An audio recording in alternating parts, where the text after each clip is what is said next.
Hello, this is UKRLIFE with Lyudmila Nemyrya, and we continue our broadcasting from Kiev. And we are very happy that our guest today is General Ben Hodges. General, good morning. Thank you so much to be with us today. Thank you for the privilege. Thank you. General, over the last few days, you and your colleague have proposed some very concrete help to Ukraine. And let's start from your article for Center for European Policy Analysis, or CEPA. Let me quote you. By engaging in direct negotiation with Moscow, openly criticizing Ukraine and protecting Russia at the United Nations, the US is sidling its European allies. How to respond? By immediately deploying forces to Ukraine to ensure its security and shift the balance of peace negotiations, even without US military backup. Are you suggesting to do this before the ceasefire? How it could look like, and do you think that it is possible in reality? So the forces we're talking about would be to implement the ceasefire.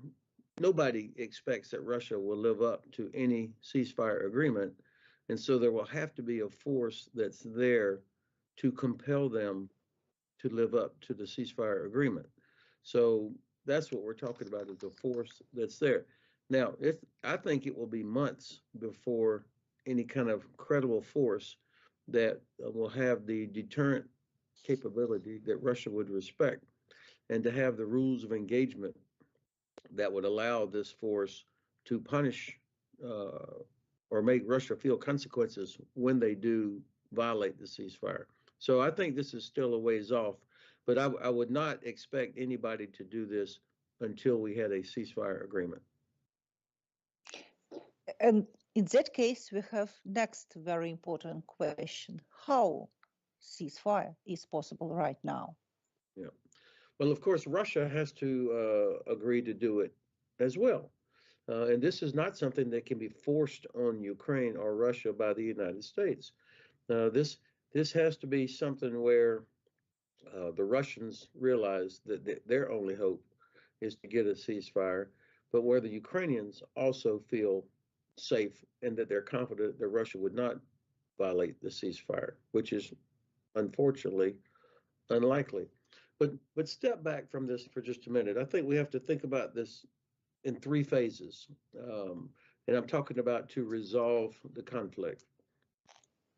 And keeping in mind that because Ukraine is a sovereign state, because European countries are sovereign states, they are not obligated to have to accept whatever the United States and Russia might agree. So that's, I know that Ukrainians know that, but it's useful to remind people that if it's not good for Ukraine, they don't have to accept whatever is negotiated. Okay, so three phases. Phase one is preparation. Phase two is ceasefire and deployment of the ceasefire implementation force. And phase three, negotiation. Now, these are not clean, exact phases, but it's three, broadly speaking, phases where things have to happen. And I think this is the sequence. What we're seeing right now, all the conversations in Riyadh, in Washington, in Brussels, in London, in Paris, all of these different things, in Kyiv, this is the preparation phase where everybody is out trying to figure out a way, how do you get to a ceasefire and how do you set up the process for negotiations? You know, people were complaining, we don't have a seat at the table. There is no table. And so Ukraine, European countries have to engage, of course, in all these different conversations to help arrive at what a ceasefire, how it should look. And then, of course, at the same time, what should a force look like? What will it need? What will its mission be? The most important question. When those things are worked out finally, then a ceasefire is established and the force is there to implement it, to make sure that Russia and Ukraine do not violate the ceasefire. That's phase two, the deployment of the force and the establishment of the ceasefire. Phase three would be the actual final negotiations, because I'm sure I would that Ukraine, your government would not be likely to negotiate if Russia is routinely violating the ceasefire. So, because you'd have no confidence, no reason to trust. So I think that that's kind of the sequence I see: preparation, ceasefire, and deployment of implementation force and negotiation. General, I'm pretty sure that you see different complicated situation in different parts of the world, but what's happened right now, it is just extremely unexpected situation because too many emotion in Ukraine is understandable, more or less, yeah. But in America, why? What's happened? It's extremely emotion situation. I don't understand. Me either.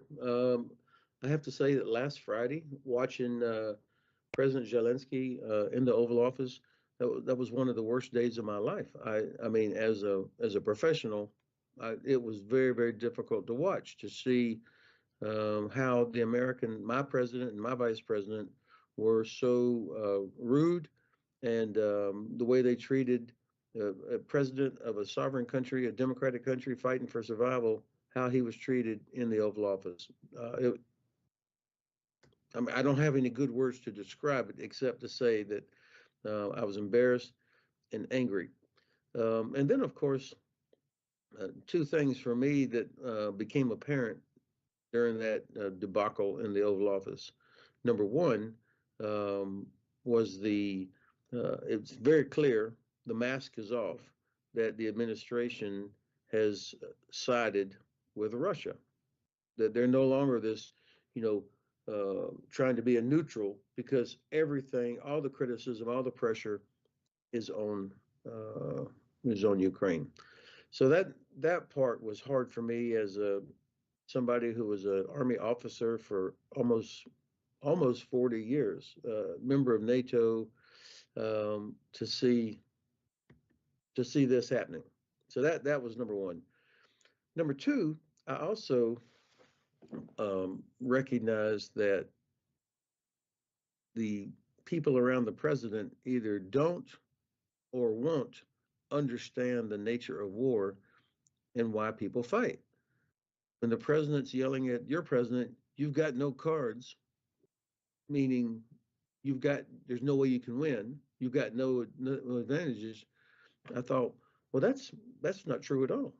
Of course, Ukraine has cards. I mean, after 11 years, Russia has still not been able to defeat Ukraine with every advantage. I think Russia is in big trouble. And so to say that there's no way that Ukraine has no cards, that tells me that they don't understand why people fight. That war is not just about math, who has the most people, the most technology. It's about what's in here, and the will to fight. And clearly, Ukraine does have that more than Russia.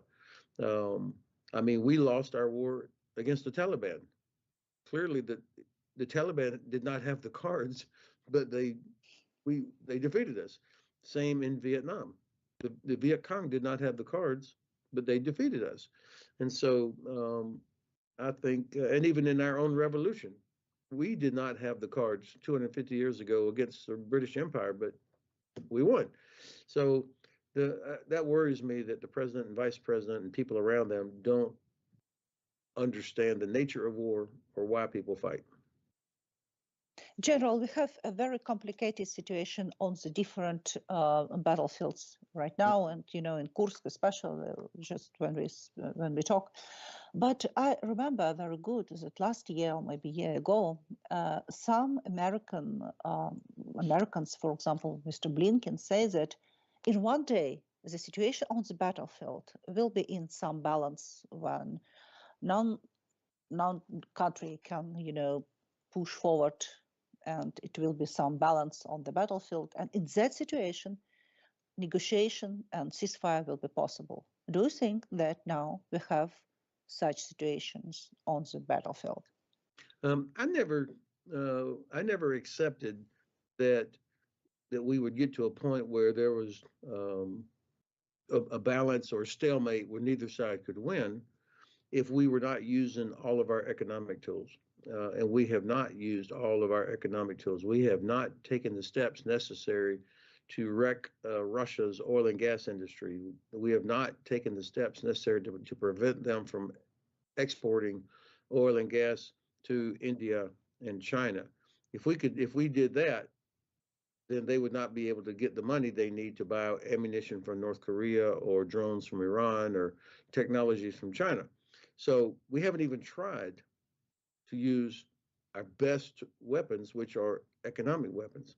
And of course, the United States never um, made the commitment to help Ukraine win, to deliver everything that was needed without restriction. And Europe has not yet done that, although you can feel there's a growing energy in European countries to do more. So I would say what's impressive is that Ukraine has stopped Russia without us, the West, even really trying. So I think that I'm not prepared to say we're at that stalemate now where there's no way that Ukraine can win or that it's a stalemate. I'm not prepared to say that as long as Ukrainians are willing to continue fighting. General, yesterday, many people in Ukraine discuss the Sky Shield as a practical security guarantee for Ukraine. I know that you've seen this document.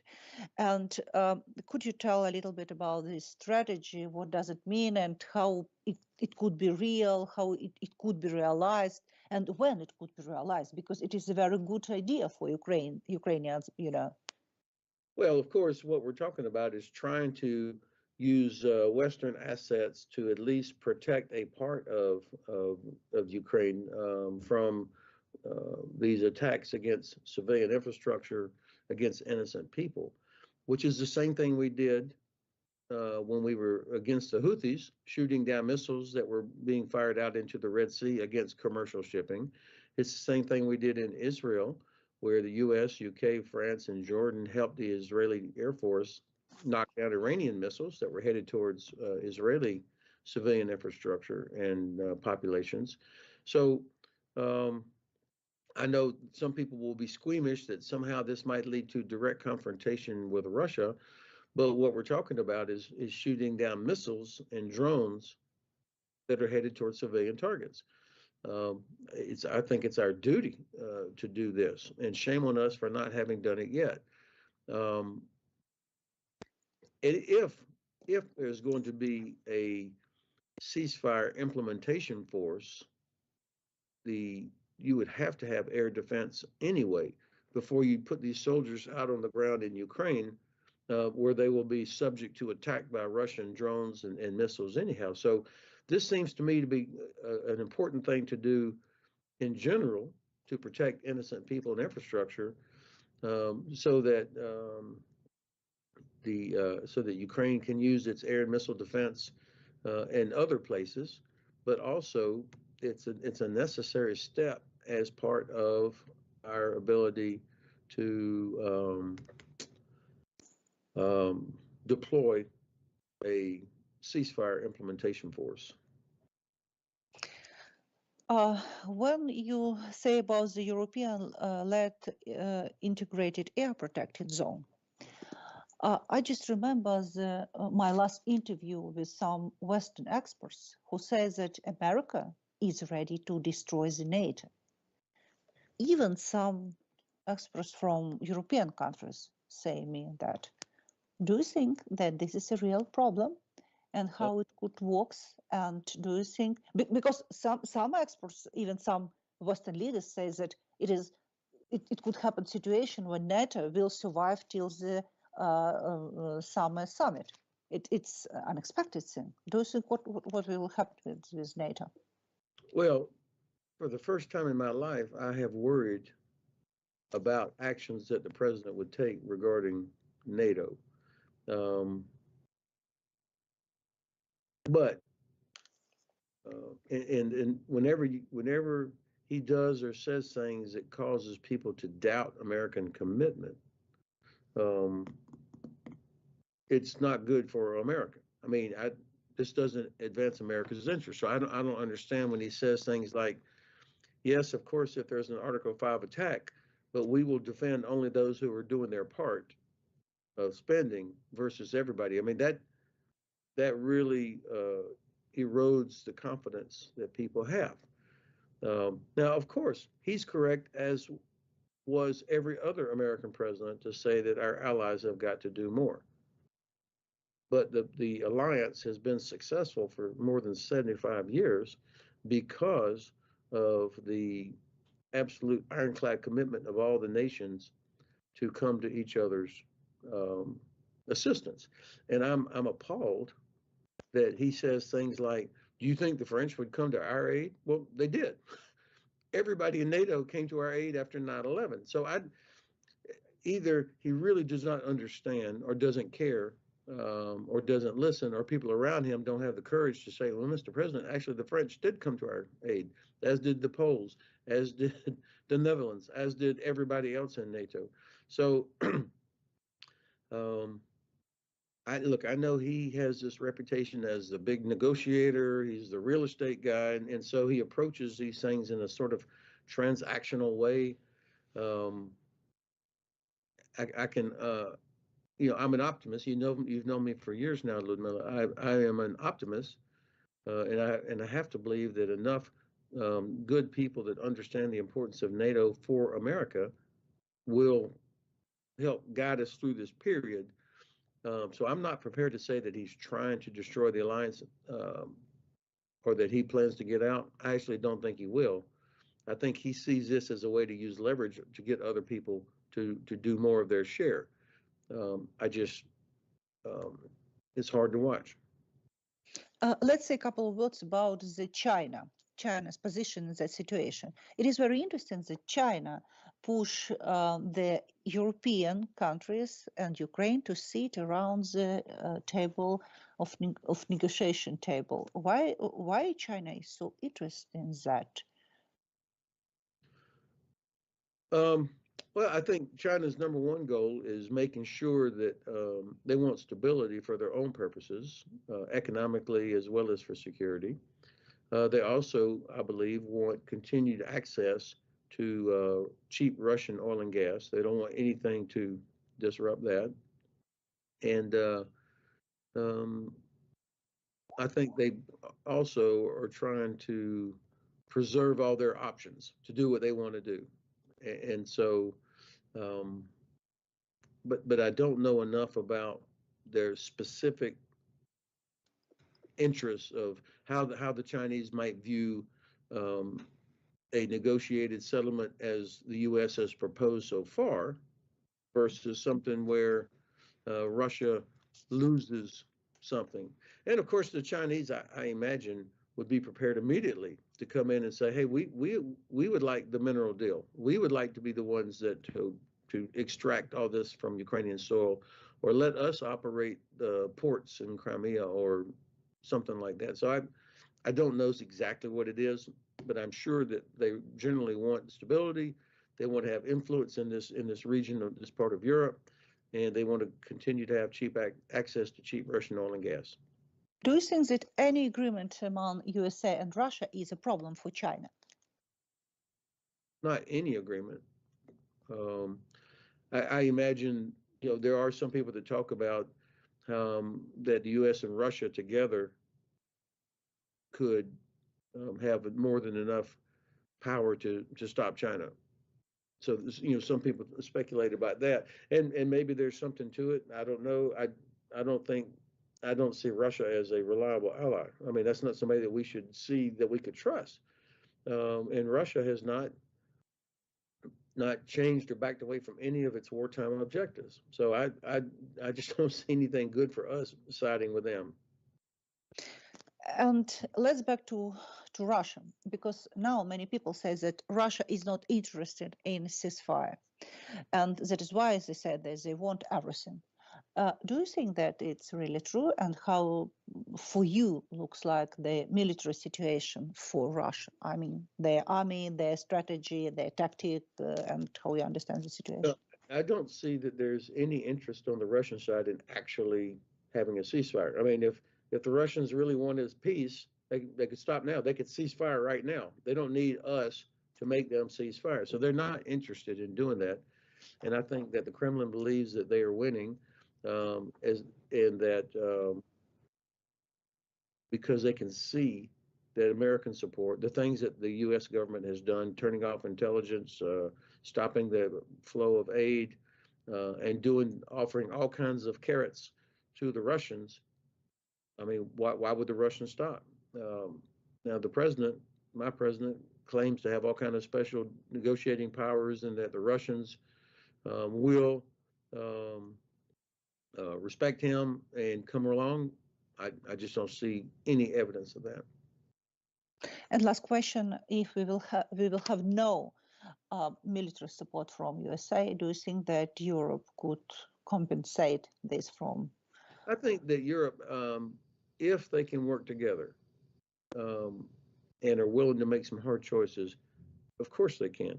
I mean, countries have already stepped forward to say that they have intelligence capabilities. They may not be able to replicate everything the U.S. does, of course, but my sense is that they will be able to do things.